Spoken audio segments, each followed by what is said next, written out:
Okay, a few books to peruse and talk about. Let's see, mostly old books, right? Like, for instance, this one, Lucky Jim, which a friend gave me, and I can't wait to read. She says it's hilarious. This book, Gilgamesh, I guess is the oldest book ever written, right? And I just started it. And a funny story is that my husband gave this to me when we first started dating. And he said, "Oh my God, it's the greatest book in the world." I was like, "Yeah, thanks." Thinking, really? And now, of course, like it's trend, like people are reading Gilgamesh. And two of my friends said, "Oh my God, it's the greatest thing." So I started reading it, of course, only on their recommendation. And of course, not on my husband's recommendation 20 years ago. That's funny, right?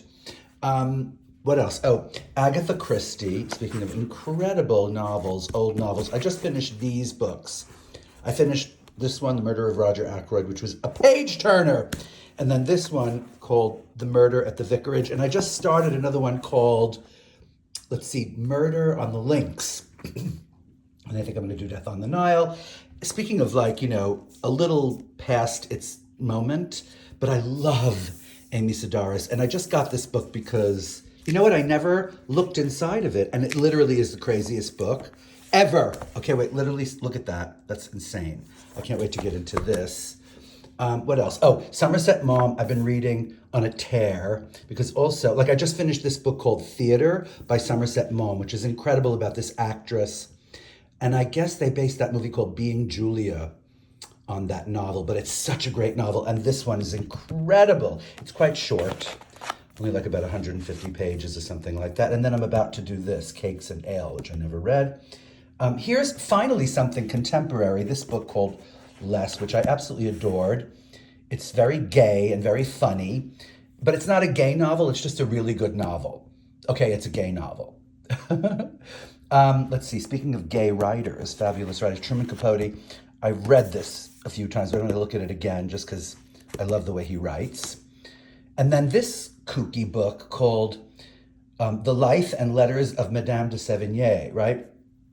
She's like the person who wrote all those letters to her daughter, right? Obsessive, these crazy, beautiful letters about, life in the court of Louis XIV, right? And I think the daughter wrote her back once. Anyway, this is a book about her. And I have to say, it's really good. Not quite as good as the book of her letters, because those letters are just devastating. Anyway, what else do I have here? Oh, this looks really good. 100 Saturdays.